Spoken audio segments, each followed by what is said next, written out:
નમસ્કાર મિત્રો, સ્વાગત કરું છું આપ સર્વ કોઈ મિત્રોનું ગવર્મેન્ટ જોબ ઇન્ફોના યુટ્યુબ પ્લેટફોર્મ પર। તો મિત્રો, ભારતીય રેલવે વિભાગ તરફથી આરપીએફ કોન્સ્ટેબલની ભરતી જાહેર કરવામાં આવી છે।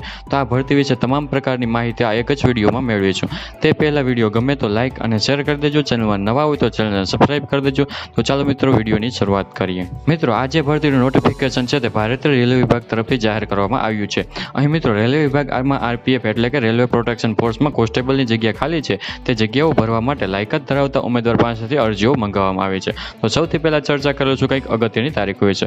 હવે મિત્રો, આ ભરતીમાં તમારે અરજી ફોર્મ ભરવું હોય તો તમારે ઓનલાઈન અરજી ફોર્મ ભરવાનું રહેશે। ઓનલાઈન અરજી ફોર્મ 15 એપ્રિલ 2024થી શરૂ કરી દેવામાં આવ્યા છે।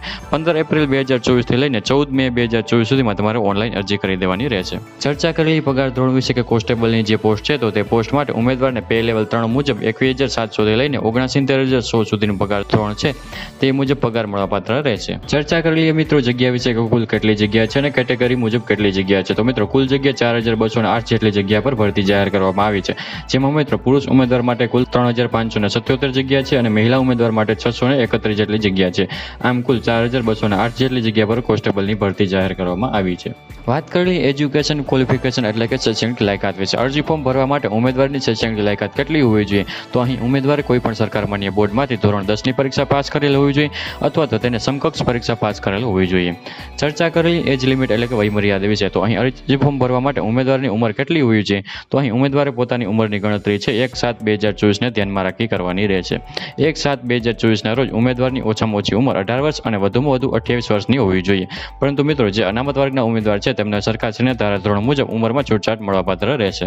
ચર્ચા કરેલી એક્ઝામિનેશન ફી એટલે કે પરીક્ષા ફી વિશે। ઉમેદવારે કેટલી પરીક્ષા ફી ભરવાની રહેશે? તો અહીં તમામ ઉમેદવારે પરીક્ષા ફી ભરવાની રહેશે। જેમાં મિત્રો એસસી અને એસટી કેટેગરીના ઉમેદવાર છે, માજી સૈનિક છે અથવા તો માઇનોરિટીમાં આવતા ઉમેદવાર છે, ઈબીસી કેટેગરીના ઉમેદવાર છે, તમામ મહિલા ઉમેદવાર છે તો તેઓએ તમામ ઉમેદવારે પરીક્ષા ફી તરીકે 250 રૂપિયા ભરવાના રહેશે। તે સિવાય બાકી રહેલા ઉમેદવાર જે છે, સામાન્ય કેટેગરીના ઉમેદવાર, ઓબીસી કેટેગરીના ઉમેદવાર, ઈડબ્લ્યુએસ કેટેગરીના ઉમેદવાર તો તેઓએ પરીક્ષા ફી તરીકે ₹500 ભરવાના રહેશે। મિત્રો, અહીં જે પરીક્ષા લેવામાં આવશે તે પરીક્ષામાં તમે હાજર રહેશો તો તેવા સંજોગોમાં તમને પરીક્ષા ફી પરત મળવાપાત્ર રહેશે। ત્યારબાદ મિત્રો, સિલેક્શન પ્રોસેસ, પરીક્ષાનો અભ્યાસક્રમ તથા ફિઝિકલ ટેસ્ટનો એક અલગથી જ વિડીયો બનાવી આપણે આપણી યુટ્યુબ ચેનલમાં અપલોડ કરી દેશું। તો આવી રીતે મિત્રો, ભારતીય રેલવે તરફથી આરપીએફ એટલે કે રેલવે પ્રોટેક્શન ફોર્સમાં કોન્સ્ટેબલની જગ્યાઓ ખાલી છે તે જગ્યાઓ ભરવા માટે ઉમેદવાર પાસેથી ઓનલાઈન અરજીઓ મંગાવવામાં આવી છે। જેના અરજી ફોર્મ છે તમે 14 મે 2024 સુધીમાં ભરી શકો છો। આશા રાખું છું કે વિડીયો પસંદ આવ્યો હશે। વિડીયો પસંદ આવ્યો તો લાઇક અને શેર કરી દેજો, ચેનલમાં નવા હોય તો ચેનલને સબસ્ક્રાઇબ કરી દેજો। ફરી મળીશું નવા વિડીયોમાં, નવા ટોપિકમાં। ત્યાં સુધી મિત્રો, જય હિન્દ, જય ભારત।